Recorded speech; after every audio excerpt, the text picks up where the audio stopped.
Hit it, Phil. Da-da-da-da-da-da-da. Can it be the breeze that fills the trees with rare and magic perfume? Oh, no, it isn't the breeze. It's Jackson time. La-da-da-da. Stay tuned. Right after this episode. For our discussion.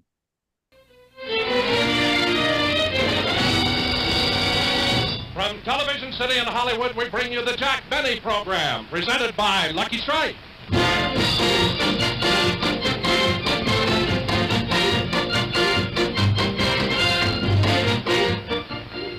In Boston, they say it this way.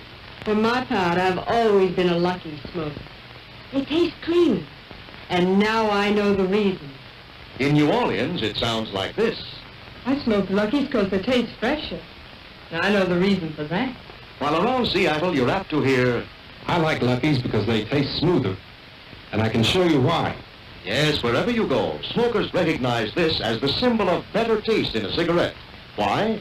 Because this firm, perfect cylinder of fine tobacco means Lucky Strike is made better to taste better. Notice how it holds its shape, without crumbling and without loose ends to spoil the taste. That's why Lucky's taste cleaner. And Lucky's are fully packed with long strands of fresh, good-tasting tobacco. And every pack of Lucky's is extra tightly sealed to keep that fresher taste. That's why Lucky's taste fresher.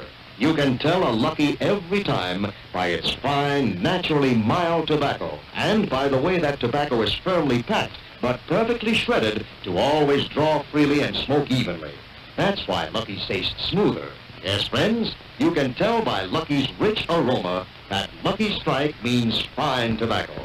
And you can see for yourself, Lucky's are made better to taste better. So, For a cleaner smoke, a fresher smoke, A smoother smoke. make your next carton Lucky Strike. Be happy, go lucky, and enjoy a better tasting cigarette.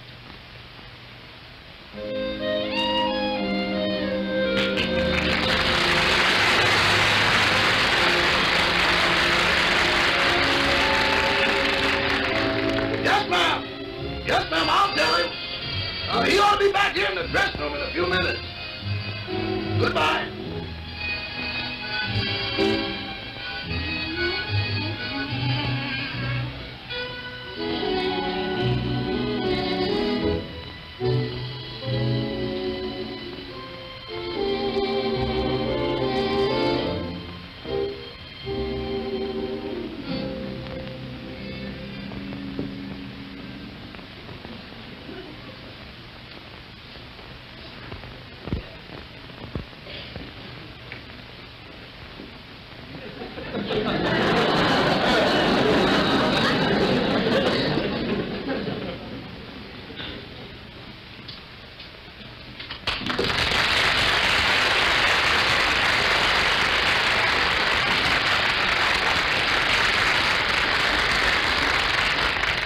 Well, boss, how'd rehearsal go? How did it go? It's a wonder I'm not a nervous wreck. Why, what happened? Well, first I had trouble with Don Wilson. And then you know that scene in the park where the pigeon flies down? It's supposed to stand on my head? Uh-huh. What a time to lay an egg. I'm going to go over my script. Oh, by the way, boss, Miss Bronson from TV Chronicle called and said you were expecting her over to interview you. Oh, yeah, she's come over to get the story of my... What's that supposed to be? You told me to put a flower in your lapel. I know, but that's too big. You mean you want it smaller? Well, of course. Yes. The whole coat.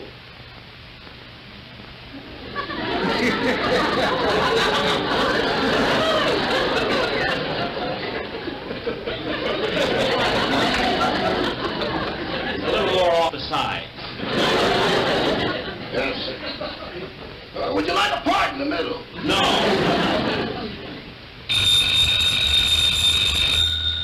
Hello? Hello, Jack, this is Don Wilson. Look, what do you want now, Don? Jack, I'm sorry I walked off the stage during rehearsal, but I'm not going to do that silly commercial you wrote for me. It's ridiculous. Don, it isn't ridiculous. It's got class. We'll be the first show on television to ever do a commercial that's based on a ballet. But I'm not going to do it.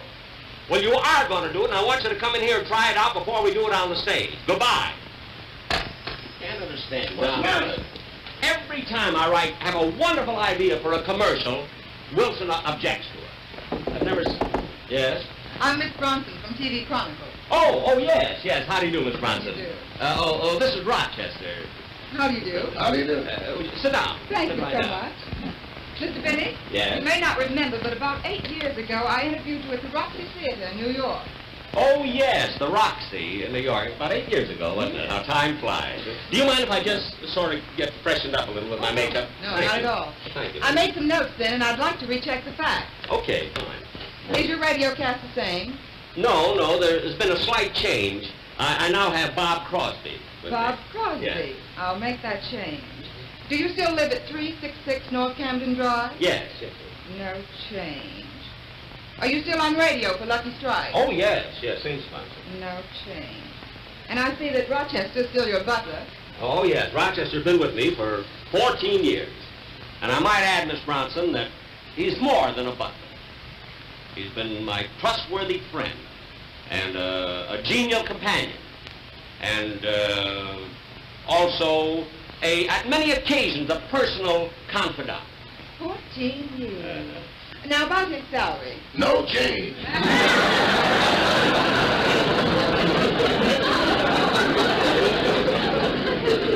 Look, trustworthy friend, I can answer the question. Now, if you really want to do me a favor, go out and get me a sandwich. Yes. How about Miss Bronson? Well, Rochester, I can't send Miss Bronson out for a sandwich. I mean, maybe she's hungry. Oh, yes, I'm sorry. Would you care for a sandwich? No, thanks. Go right ahead. Oh, yeah, right yeah. ahead. Mr. Benny, Yeah. I'd like to ask you a personal question. Oh, now, yeah. I know you're a very modest man. Well, yes, I am. I want a real story about your career. I'd like to capture the true feelings of a man who's been as successful as you are as a comedian. Well, It must be a great satisfaction for you to have reached the fulfillment of your life's ambition. my life's ambition? Yes, you must be an extremely happy man. Miss Bronson, I've never told this to anyone before. But being a comedian was not my life's ambition. And it has not brought me happiness. What? Well, what does a comedian leave to posterity? Here I am, going on 40. What have I done that the world will remember? But, Mr. Benny, you pursued a career that's brought you phenomenal success. Oh, Miss Bronson, I mean, success doesn't always bring a man happiness. But your success has brought you such fame. Well, even fame doesn't always bring you happiness. But, Mr. Benny, look at all the money you've made. Miss Bronson, money doesn't...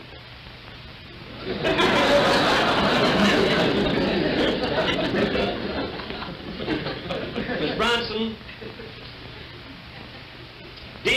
real deep down, I consider myself a failure. You a failure? Yeah. Why, what did you want to be? I want to be what I started out to be, a concert violinist.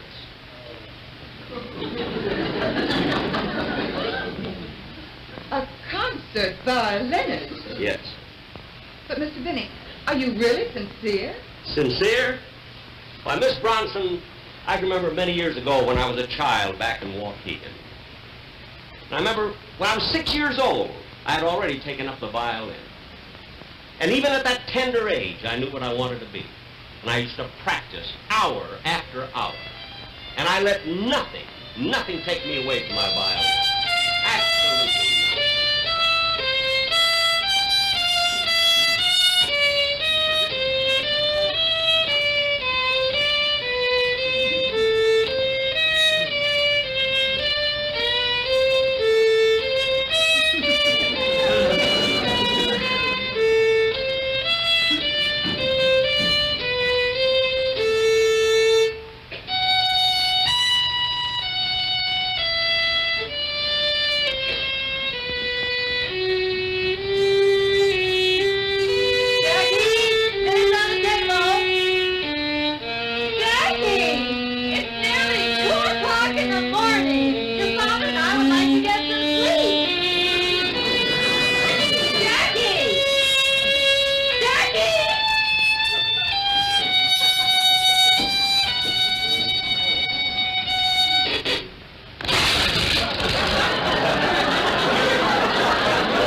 wasn't easy. But still, I let nothing deter me. I was convinced that I could be a concert violinist, and I was going to stick. Oh, fine. Hello? Jack, this is Don Wilson again. I've made up my mind. I'm not going through with that commercial. Don, I'm not going to argue with you over the phone. Now, look, you've got the dressing room next to mine, so come in here and we'll try it. Don Wilson. Here I write a wonderful commercial based on a ballet, and Don doesn't want to do it.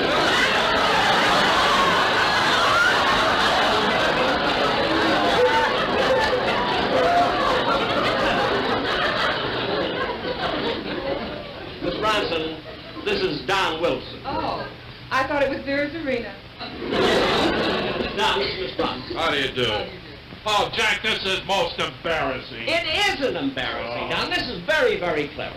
Now, look at it. Do you mind, Don, I wanted to go right on the stage. Do you mind if we rehearse it here? Oh, no, not at all. Now, look at it. Now, Don, I'll put on the record, and I want you to do it just the way we're... Now, don't be embarrassed. There's nothing wrong with it at all. Oh, all right. Now, here, I'll put on the record. And, Miss, you know, I wrote this. I wrote this myself, you know. And, Miss Bronson, you see, Don represents a tobacco leaf who lives in Goldsboro, North Carolina. Now, let's get acquainted with this happy little tobacco leaf.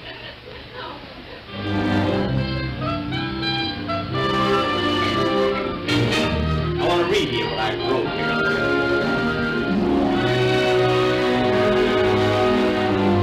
Now, one day, this little tobacco leaf heard that auctioneers from the American Tobacco Company, makers of Lucky Strike, were coming to Goldsboro, which made her very happy.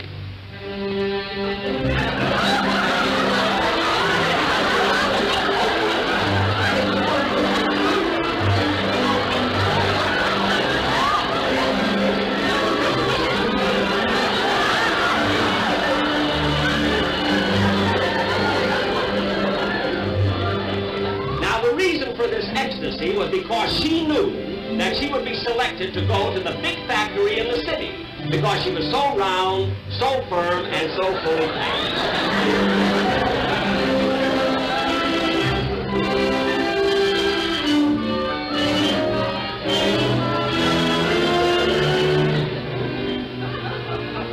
Now one day, this little leaf that was so light and naturally mild was romping through the tobacco field. When suddenly, her little heart skipped a beat. Now, the reason her little heart skipped a beat was because she heard the mating call. LSMFT. LSMFT.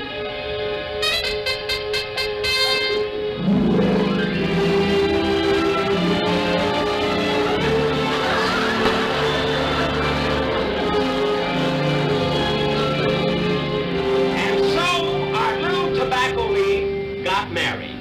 And quicker than you can say no loose ends, she became the mother of a carton of Lucky Strike.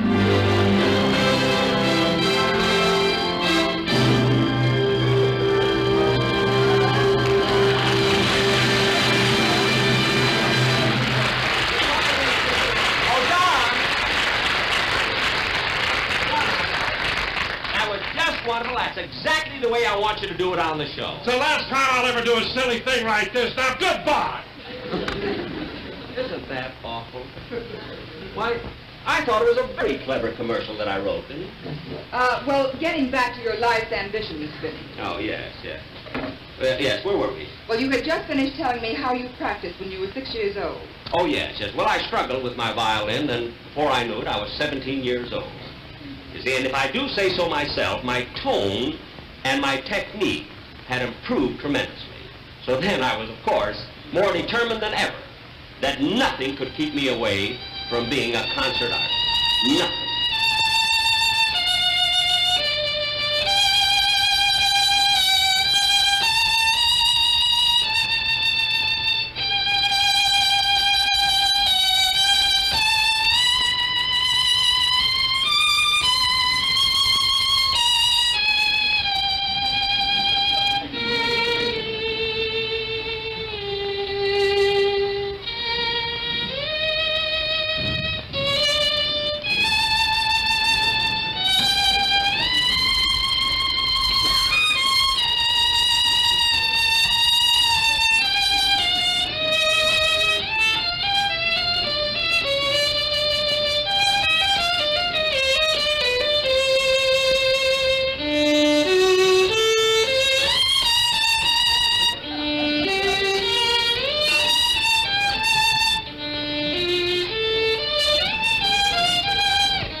gluing up my violin, I enlisted in the Navy.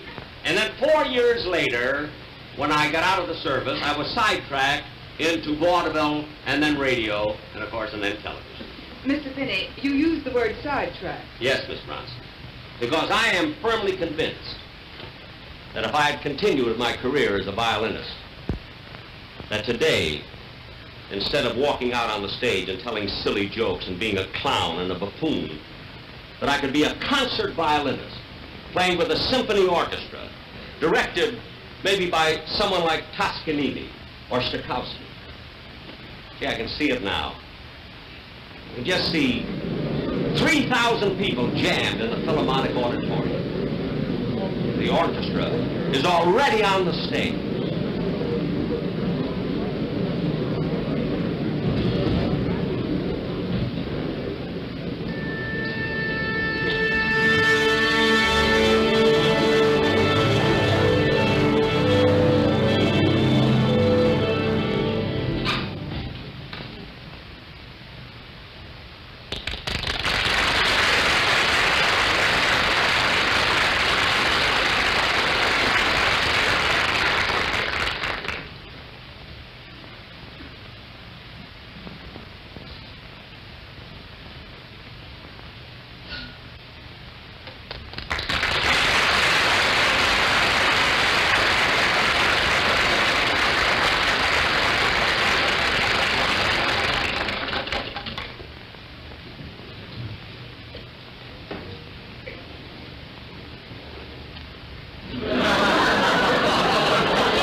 moment. But first, Friends, in cigarette, it's the taste that makes the difference. And Lucky's are made better to taste better. Cleaner, fresher, smoother. Cleaner? Yes, indeed. When you take the paper off a Lucky Strike, it remains a perfect cylinder of fine tobacco without annoying loose ends to spoil the taste. Fresher? Of course. Lucky's long strands of fresh, mild, good-tasting tobacco are made into a cigarette that's round, firm, and fully packed to give you a fresh-tasting smoke. And smoother, you bet. Lucky's fine tobacco is firmly packed, yet perfectly shredded to draw freely and smoke evenly. So remember, friends, for a cleaner, fresher, smoother smoke, you just be happy. Go Lucky and make your cigarette Lucky Strike. be happy, go Lucky, get better taste today.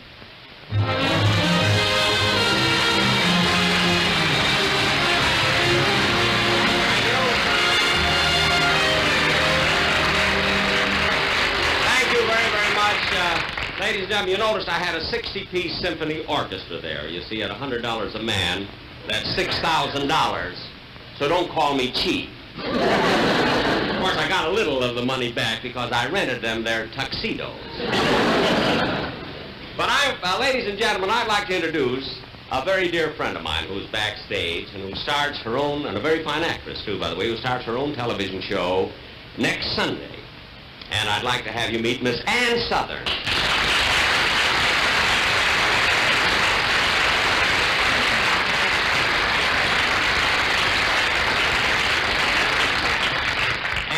I do want to congratulate you. And, you know, Ann does her first show for the next Sunday for the American Tobacco Company for Lucky Strikes, and it's a situation comedy called Private Secretary. That's right, Jack. Well, tell us something about the show. Well, it is a situation comedy, Jack, as you said, and it goes on this network at the same time, 3 Sundays out of every 4. Mm-hmm. Now, you see, I'm on 3 Sundays in a row, and then you're on every 4th Sunday. Now you know that, don't you? Yes, my sponsor's lawyer made that very clear. As for the show itself, I play a private secretary to a big talent spouse, you see, and I'm always getting into trouble. Oh, well, that sounds good. You know, Ann, I'm going to be a guest on one of your shows. Oh, you are? Well, I'm in trouble already. Well, you see how it works out? Say, Ann, I have a little confession to make to you, that since I have played this number with the symphony orchestra, did you like it? Well, thank you. But since I did, I've sort of been thinking it over, and I don't know, maybe if I had become a concert violinist, I wouldn't have had success and made any money or had a beautiful home in Beverly Hills or a swimming pool. Maybe I should just remain a comedian, huh? Yes, well, maybe, yes. Well, then, do you mind? Well, not at all, Jack.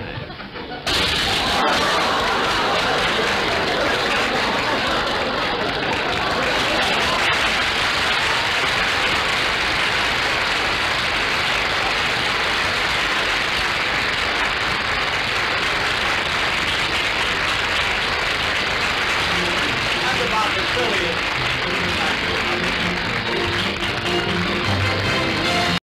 There we go.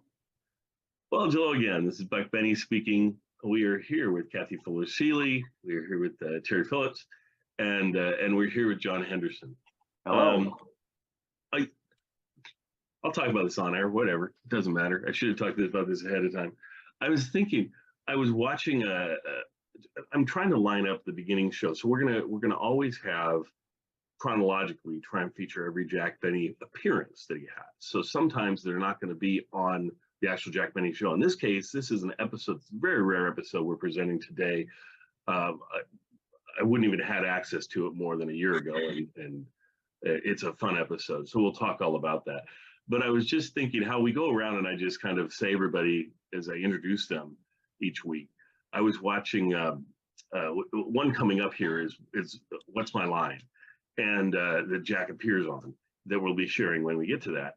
But I kind of like the way they introduce each other in What's My Line, where they introduce the first person, and then that person says, and the person to my left is so-and-so, and that person to my left is so-and-so. They just introduce each other as they go. And I thought, well, we'll have to try that someday and introduce each other. But the problem is, we appear differently on each other's screen. So we're going to be saying the person below me, and it won't be the person below you. And we're like, the person somewhere on the screen right now is so-and-so. Anyway. But Terry has an announcement to make. Terry, why don't you tell us about the newest show? Well, after a fairly long hiatus, we're back with another episode of Imaginaire Theater. It will probably come out this weekend if you're listening in mid-November. It'll be out either the 20th or 21st, I believe, of this month. And it's called The Woke Detective. Okay. That is an intriguing title. I can't wait to listen to that. I just love how your shows are reminiscent of radio shows, what they were, in history, but they're very current. They're very the writing you've decided to go with is a very current take on things that you would never hear in an old-time radio show, because a lot of these things you're mentioning didn't even exist. So that's really cool. All right. Well, I can't wait for that. Let's, John, we haven't talked about your shows in a while or anything. You got any new things going on, or? Well, I did a 2-year project where I was doing the old-time radio shows from the Bible, and I'm wrapping that up in the next couple of months. And then after that, we're approaching my 39th birthday. So I'm excited about that. Wow, good for you. Good for you. Yeah, I'm on my, 25th, 39th birthday or something like that. So, so we'll be the same age. That'll be cool, John. I'm just a little more haggard for my age than you are. I don't know. Kathy, you got anything new coming on? Or? No, it's exciting to hear that the Jack Benny International Jack Benny Fan Club is proposing another Benny convention in February 2023. Contributors are coming up with wonderful things, and I hope this group will come up with a great idea for contributing to it too. So I hope so too. That would be great. Okay, and we'll come up with something. So I already have something in mind, so it's all good. Well, let's get on to this episode. So this episode is known as the 60-piece orchestra episode. So it's got a spoiler built in the title. You are going to see a 60-piece orchestra at one point, which is fun. We'll just go around the horn and see what people thought about it. I really enjoyed it. It's not, I'll warn you right now, the video quality of this episode is not that great. But like I say always, I'm happy to get these episodes in any kind of quality. Certainly we presented one recently that was, all we had really was audio of parts of it, things, but what we have is what we have. So Terry, what were your thoughts on this one? Well, first, I guess we should say that this was broadcast originally on January the 25th of 1953. Mm-hmm. And there wasn't a lot of television in early 1953, but this was a real standout program because, of course, Jack Benny was one of the most, if not the most famous and admired of radio performers, but had started to make his mark in TV. And so I don't know what the ratings were. Maybe Kathy can tell us, but I'll bet it had a pretty good share of the audience. Yeah, I would think so. As I was listening to this, a couple of things jumped out at me. One was, I don't know why I never thought of this before, but there are only two people I can think of in history who became famous for the way they pronounced the word well. And one was Jack Benny, and the other was Ronald Reagan. Oh, yeah. Well, this episode had a lot of stock references, his age, his cheapness, playing the violin. And as we've talked about in the past, even though these were not new ideas, they still made us laugh. Every time he opened the door to one of these, it just made us giggle because we knew what was coming, and that was part of his brilliance. Speaking of the violin, Jack Benny, again, was one of only, in this case, 3 comics I can think of, comedians, who were also excellent musicians. The other two, well, actually, I should say there were three others because two were brothers. The Smothers Brothers, excellent musicians, and Victor Borga, a fantastic pianist who made a career making fun of playing the piano and telling jokes while playing the piano. There's a reference here that some people might not get. At one point, someone mentions the name Vera Zorina. I don't know how many people will know that name today, but she was a very famous ballerina. This was when, well, I don't want to say too much about when this happens, but anyway, it comes out at one point. She was also, by the way, married to George Balanchine. So she was, the ballerina of ballerinas in the 1950s and before. The last note that I have here is, well, there's no point in hiding the fact that Jack Benny, as many of us already know, really was a terrific violinist. And I've known that for a long time. I didn't know it as well as I saw it in this episode. Agreed. And if this was the only part of, if they'd left out everything else, all the jokes, the storylines and everything, and if the only thing we saw was Jack Benny playing violin, it was worth every minute and every dollar that they put into producing this thing. It was fantastic. Yes.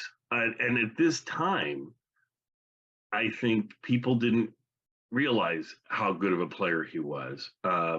This is right at the time, and who knows, he could have been thinking about this show in the back of his mind too, but this is right around the time when he really started practicing again, really started putting effort into it for a number of years, maybe a couple, 3 years before this or something. I can't remember. He does say in one of his interviews or his book or something, like when he got back into playing every day, practicing every day. And a long time, I think he said he was practicing sometimes 3 hours a day and that sort of thing. Johnny Carson once asked him on The Tonight Show whether he practiced. And Jack said, Johnny, you have to practice the violin just to be lousy. That's right. That's right. And so he said that he really improved his violin playing over doing that, and then he really showed it to us. He's really quite good. Anyway, Kathy, what do you have for us? Oh, well, I was really, thank you. I'd never seen this episode before, so it was wonderful to experience it. I believe that it was a live show, so we've got a kinescope of it here. And I was really struck by how very early TV-ish that opening scene in the dressing room looks so much like the October 1950s first television show. So while I know this was done in Los Angeles, I felt really early television there. And when they moved to the scene with the orchestra, though, I saw another element of television, of growing into the big spectacles. So I enjoyed both of that. At the end, I found an original review of the show from Variety, because Jack was only in 1953, I think he was only on about 8 or 9 times a year. And so the TV industry considered every one of these a special. So just as you say, viewership would have been really high, and he gets the special treatment of reviews of individual shows that won't happen when he's on every week. And the critics love this show, and I'll talk in a little bit about why. Okay. But I want to hear from Jack. Yeah. So I'm going to dovetail on something you said, though. You talked about the beginning and his look. The thing that struck me at the beginning was Rochester and his coat that was the exact same pattern as his shirt. So it was a strange looking outfit, but I thought that looks like an expensive outfit, actually. So I was like, that's nice. That's nicer than Jack usually wears, but it doesn't really work for today. You wouldn't have a matching. It looks like almost like a sci-fi. Whenever you see sci-fi, they like try and do something different with a suit. There's no collar, or there's something different about it. And so it just struck me as one of those sci-fi type of suits. But anyway, over to John. What did you think, John? Yeah, I love all of these early episodes of Jack Benny when they're looking so young and they've got the right amount of energy and everything like that. But I'd never seen this episode, and I've always read, the list of episodes, and this is right towards the beginning. So it's like, oh, 60-piece orchestra. I wonder what that's like. And I've never been able see it till now. So this was very exciting. I loved it. I like how on the Jack Benny show, both the radio show and here on the television show, he's talking about putting on a show, and there's a lot of like backstage stuff, and he mentions things that are happening on the show, but then we never see that, like the bird flies down on his head or whatever he references. Yeah. And this is just, they're really good, especially in these early days of television, at pulling the best parts of the radio show with, like, you know, the format of having an interviewer interviewing Jack Benny, and some of the best jokes, and you know, what he was doing on stage. I'm sure he did some of this violin stuff on stage. If not now, eventually he would, because I've seen some of the recordings, and I heard him talk about it. And he says that he is okay at the violin. He can pass at the violin, but sometimes he's doing 60% and he's just faking the rest, you know? And I feel like in this episode, if you watch it, you'll be blown away. But then if you think very carefully, you'll notice he is maybe cutting some corners, or maybe like there's a second violinist that's sort of helping him out, fill in the blanks a little bit. I don't know, but you might want to, you know. Okay. Yeah, so but the whole scene with the orchestra and the, you know, the way that he does it, it almost like he almost pulls it off that it's totally unplanned, because he seems genuinely surprised by all these hilarious things that are happening. I guess I won't spoil it, but it was great. That's great. I always loved Don Wilson. I love the Don Wilson bit. And even like leading up to it, where, you know, he's saying, I don't want to do that, the kind of thing that he does on the radio show. I just think that his delivery is perfect. He's not trying to, even when he's doing something that's totally Don-centric, it seems like he's not trying to steal the scene, but he's just going along with things. And that's what makes him so likable. Excellent. I agree with all that. And I did, probably of all the episodes that I can think of, and there's got to be another standout one somewhere. I love Don Wilson. I love Don, just what he does, what he brings to the show, what he brings to the radio show, what he brings to the television show. But this one gives a nice little spotlight to him that you just don't see in many episodes. And I just loved it. And it was funny, and I laughed. And his whole thing about where he's angry with Jack because Jack's forcing him to do something always seems kind of strained or whatever. This one just seemed right on the money. I would be complaining about this one left and right. And his outfit they got for him was just fantastic. Terry, you wanted to throw something. And he's a good dancer. Yes. Who knew? Right on it, good. That made it even funnier, is that he was actually pretty good, and he didn't like halfway. I mean, that looked like him really trying to pull off that dance, and it worked. It was great. It was great. And then the other person that I need to mention on here, because she was only on 4 of the television shows, but she was on a ton of the radio shows, is Sarah Berner, and she does just a great job whenever she's on the radio. It's fun to see her in the television show. And what endears her to me even more is whenever we do recreations, John's wife does her part, and she just does a beautiful send-up of Sarah Berner. Really, I sometimes think if I compared John's wife to Sarah Berner in their performance of the nasal songstress, I couldn't tell the difference. I mean, his wife nails it so well. So sorry, Daryl, I might have misled you. Did you think that was Sarah Berner playing the interviewer? No. Oh, okay, because that was Alex Talton. No, Sarah. So then I have to confess, I didn't see her in this. Maybe she was in the Fred Allen. You guys were supposed to correct me on these. Sorry, she was in the Bogart episode that we'll be talking about later. Oh, she was in Bogart. Okay, well, we'll get there. So forget about what I said about Sarah Berner. In fact, I'll probably cut out this part and move it over. But we shall see. But anyway, let's get on to the review that. Well, as I said, I'm always fascinated by trying to get a snippet of the past and how, especially Benny's shows, were understood at the time, because sometimes we have rather different opinions today. And so the reviewer from Variety said, monthly viewers of Jack Benny's television program have come to expect surprises. To him, the best format is no format at all, and no better proof of this reasoning was needed than yesterday's offbeat display of comedy and musicianship. That it lacked the usual cargo of laughs detracted little from the high qualitative level of his past offerings. His best it may not have been, but entertaining it was.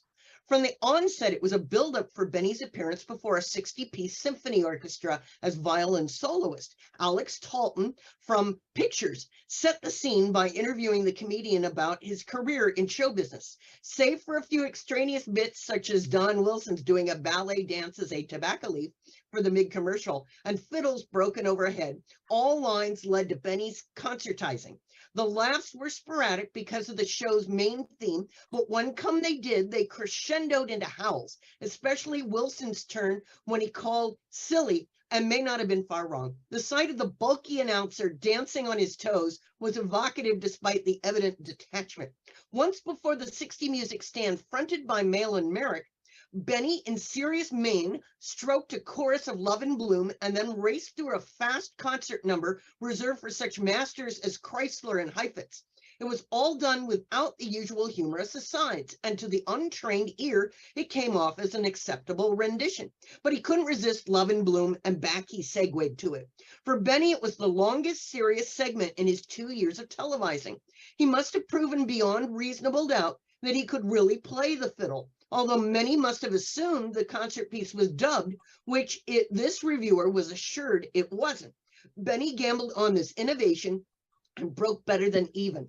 So again, I'm tickled that reviewers of the time really noted what we have, that that Benny never had a set sitcom formula in this show, and especially because he's now only going to be on once a month, that he takes these opportunities to always change it up, to do a before the show and after the show, a skit with a special guest, or something like this with a concert orchestra.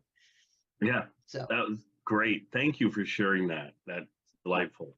The other thing I wanted to point out, I was thinking that I wanted to say, was the young man who played Jack as a young violin, when he really looked like a young Jack. I was very impressed with how close he looked to Jack. And then the middle of the road Jack, the 20-year-old Jack, whatever he was, completely he was the most handsome Jack I've ever seen, and it didn't look anything like. Also, he was tall. It seemed like. I was like, wait a minute, that guy's too tall. And they both seem to be competent, at least playing the violin. Yes, the kid would seem more competent than the guy. The 20-year-old guy, you can kind of tell he was like not really doing parts of it and things. I mean, he got the. They really worked with him probably on the upstroke and downstroke, getting those in the right spots, and that was good. But the kid looked like he was actually doing the thing, and I was impressed. Yeah, and it's kind of sad how many violins were broken in this performance, but that's just the way it goes. They went I'm to sure the they're all dollar Stradivariuses or Stradivari. Yeah. John, you were going to say something? Going to mention the smashing because it's sort of a surprise. Oh, but yeah, since the reviewer mentioned it anyways, I got to say, when we cut to Jack after the smash, you can see he's just trying to hold it together, which is one of the fun things about live performances, when they're just like breaking or trying not to break. Yes. So just a delightful episode all the way around. And I'm really glad that they pointed out, because I was thinking the same thing. This is a more normal episode. This is not, there's no huge guest stars. There's no, there's no Marilyn Monroe here. There's nothing like that. And I look forward to those episodes, watching those almost more sometimes than the star vehicles. So it's neat that they have these interspersed, and to have this one where he plays the violin so well, as Terry was saying, you just, I've always wanted to see that. And I've got to dig around. He did a performance in 1961, let's say, and they filmed the whole, it was more or less his bit where he'd go around to all the different orchestras and perform and raise tons of money, saved so many orchestras across the country. He'd donate all the money that they would generate when he would come and play. And this is it looks like a filmed piece of that, pretty much. I want to say there was a floating around like whole performance of the thing, and then there was an edited down one. I definitely have the edited down one, but I think I may have the whole performance as well. We'll see. When we get to that time frame, we'll play that for you. But it's a pretty impressive piece too, because by that time he'd been playing another 7 or 8 years and even gotten better. So it's quite good. But anyway, we'll let you enjoy the show. Anybody else have any last things that we forgot in this one or anything? I think we're good. We're good. All right. Well, enjoy, and we'll see you guys next time. Wow. Now for something very special. Kathy, what do we have now? We've got a trailer for our upcoming episode.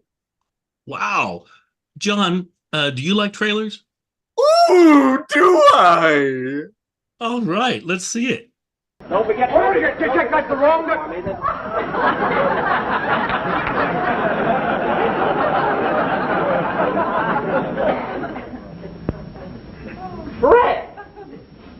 Fred Allen, what are you doing in that closet?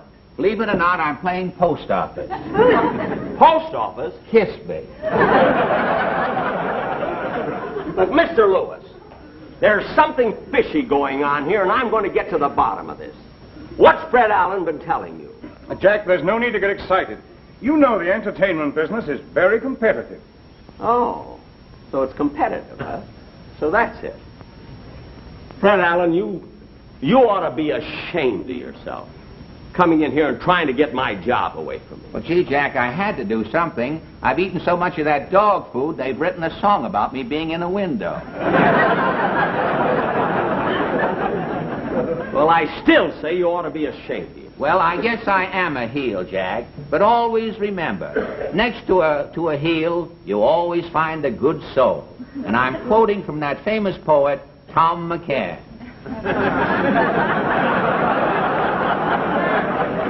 Fred, after that awful joke, I shouldn't forgive you, but I will, because I know you didn't mean it. Well, okay, Fred, now listen, let's forget all about it. We'll go out and have a cup of coffee. Don't forget to send for me, huh, Mr. Lewis? Oh, no, yes. I'll see if I can. I thought they'd never leave.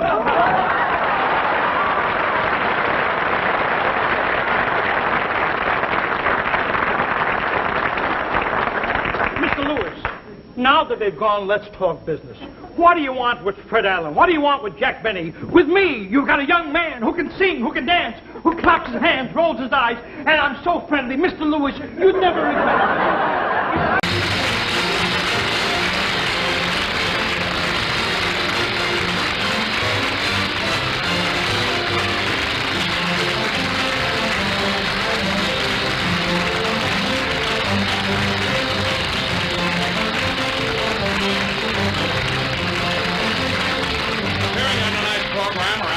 And Kay Wiley. Remember next week at this same time, over these same CBS television stations, Lucky Strike will present Private Secretary starring Ann Southern. The Jack Benny program has been brought to you by Lucky Strike, product of the American Tobacco Company, America's leading manufacturer of cigarettes. Top Variety, Toast of the Town on the CBS television network.